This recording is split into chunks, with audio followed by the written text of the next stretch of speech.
Assalamualaikum warahmatullahi wabarakatuh. Apa kabar teman-teman semuanya? Semoga kita dalam keadaan sehat-sehat saja tanpa kekurangan suatu apapun. Pada materi kali ini, saya akan menyampaikan materi kompetensi dasar tentang menerapkan penggunaan tipe data, variabel, konstanta, operator, dan ekspresi. Namun, pada video kali ini yang akan kita bahas adalah penggunaan tipe data, variabel, dan konstanta.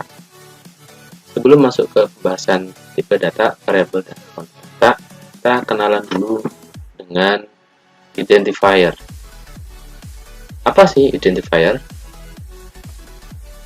Identifier, atau disebut juga dengan pengenal, adalah suatu nama yang bisa dipakai dalam pemrograman untuk menyatakan variabel, konstanta, tipe data, dan fungsi.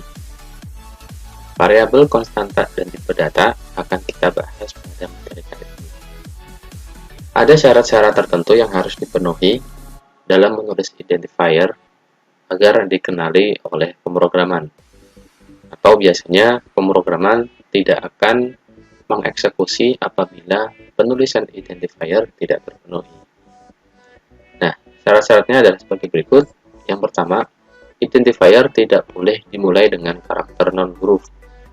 Misalkan tidak boleh dimulai dengan angka 1, angka 2, atau simbol hashtag, atau simbol persen. Kemudian, tidak boleh ada spasi. Bagaimana apabila identifier ini memiliki dua kata? Kamu bisa menggunakan underscore sebagai penyambungnya. Yang terakhir, tidak terdapat karakter berikut. Karakter-karakter ini tidak boleh ada dalam identifier, baik itu di awal, di tengah, ataupun di akhir penulisan identifier. Contohnya adalah seperti ini. Nama itu adalah identifier yang menunjukkan variabel, luas, identifier yang menunjukkan fungsi. Jadi itu adalah nama fungsi, ya, bukan variabel. Fungsi akan kita bahas di pertemuan yang akan datang. Kemudian v, itu ya. Biasanya v ini dia digunakan untuk menyimpan variabel atau menyimpan konstanta v dalam rumus lingkaran, gitu ya. Kemudian contoh yang salah seperti itu, ada angka 1, nama, add keliling, luas, spasi, persegi, ya, itu tidak diperbolehkan.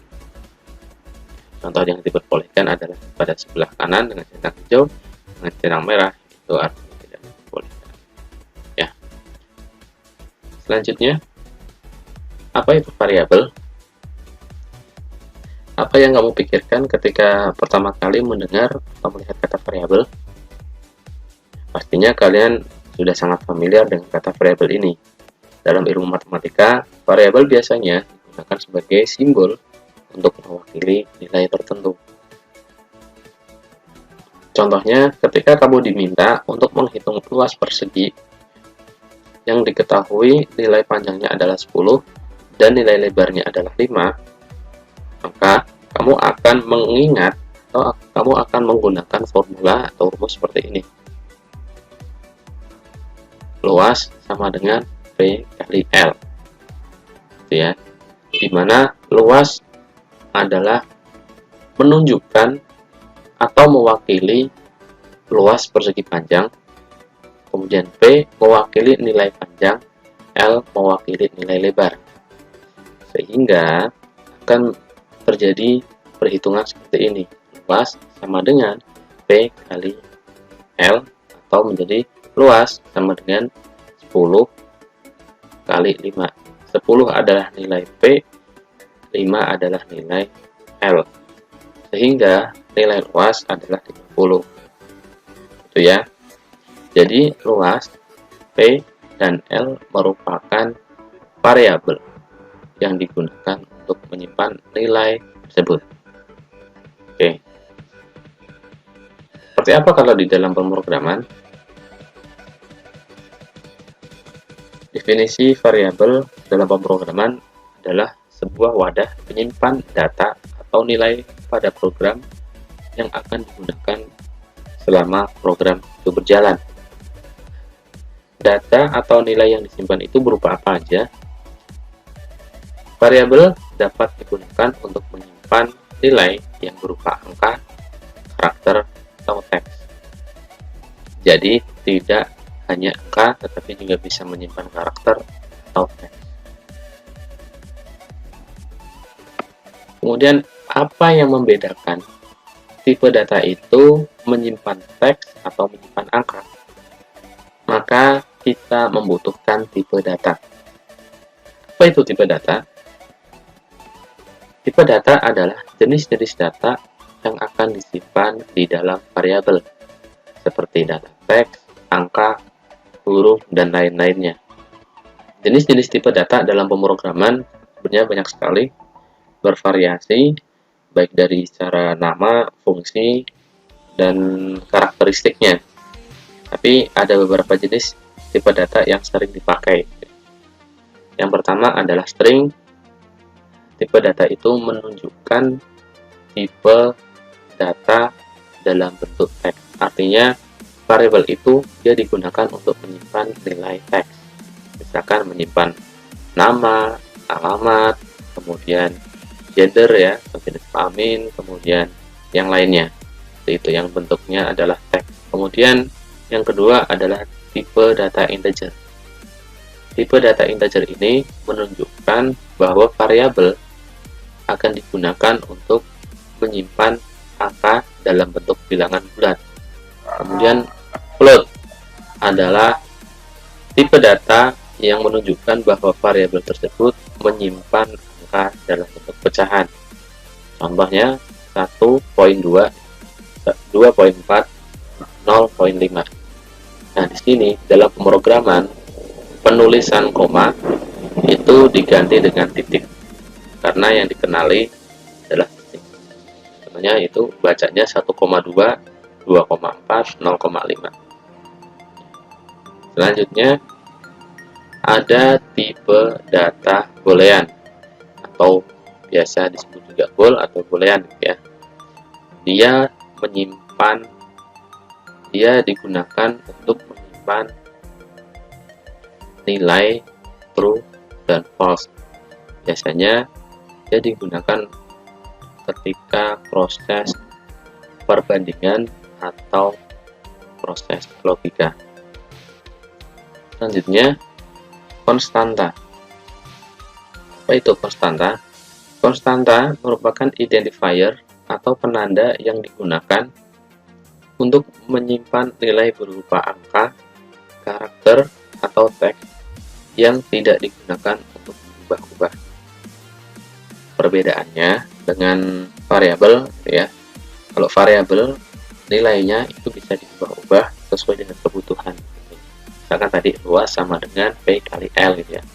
Nah, nilai P dan L itu bisa kita ubah-ubah sesuai dengan soalnya ataupun sesuai dengan kasusnya. Nah, nilai luas pun akan berubah sesuai dengan perhitungan panjang kali lebar. Gimana dengan konstanta? Contohnya ini, pada rumus lingkaran itu terdapat rumus seperti ini. Luas sama dengan Pi kali R kuadrat. Ya. Dan Pi nilainya adalah 3,4. Dan Pi nilainya adalah 3,14 atau 22/7. Nilai ini dia akan konstan atau tetap karena sudah menjadi kesepakatan umum ya bahwa nilai Pi adalah 3,14 atau 22/7. Nah, gimana dengan R? R ini dia merupakan variabelnya. Variabel yang digunakan untuk menggantikan nilai jari-jari. Nah, variabel R ini nilai dia itu bisa diubah-ubah 7, 8, 9, 30 dan seterusnya. Juga bisa dipahami perbedaannya antara variabel dan konstanta.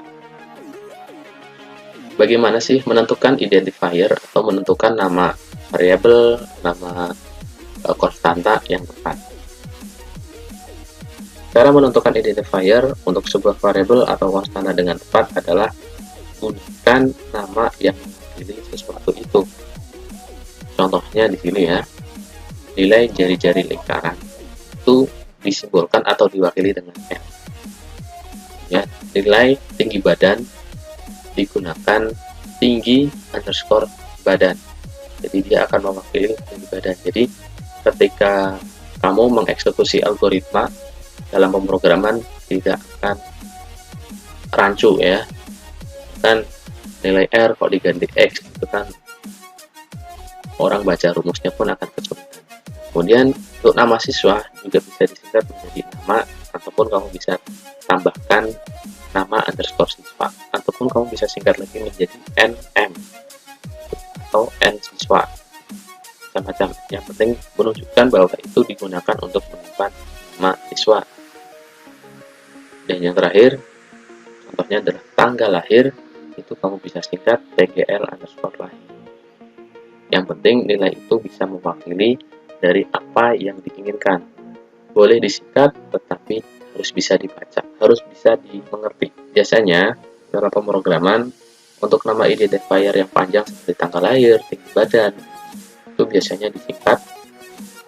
Hal ini juga dilakukan tanpa alasan.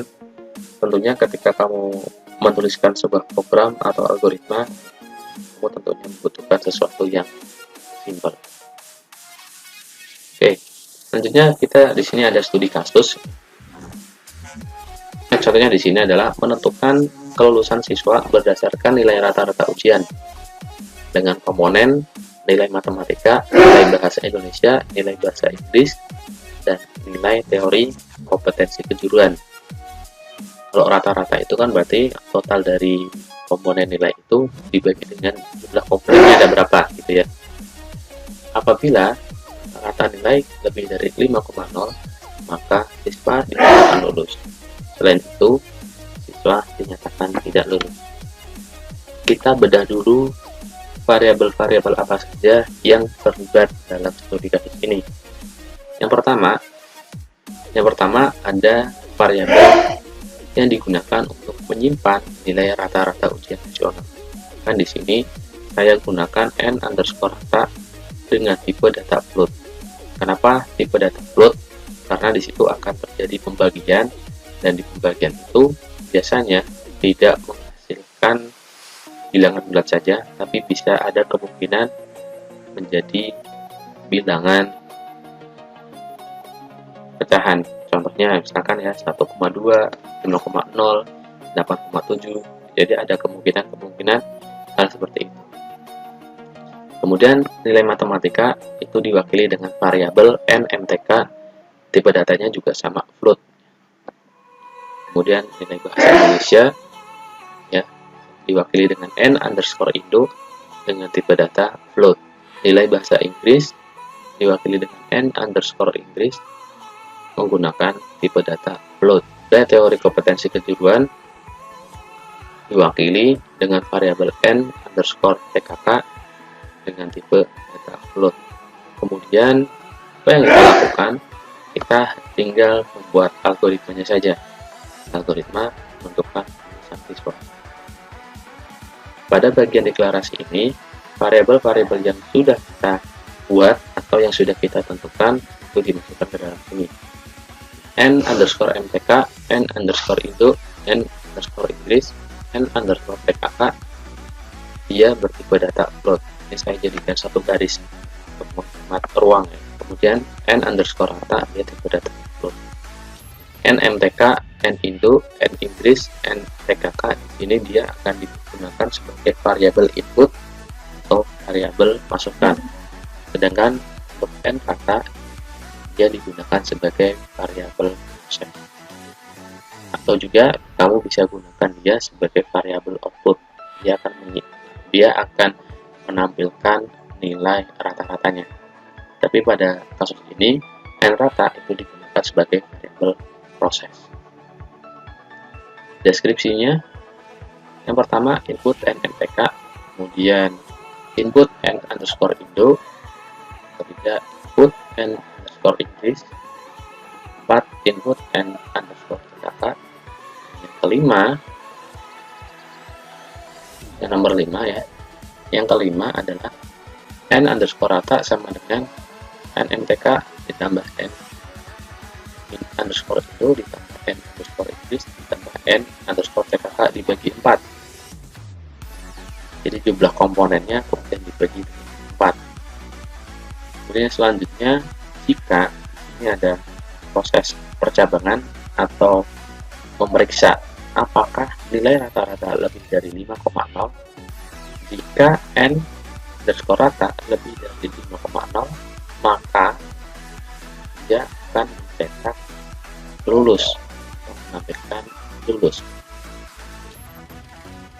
Else, selain itu, jika tidak lebih dari 5,0, misalkan ya 4, 3, 2, 1, maka outputnya tidak. Kemudian program berhenti.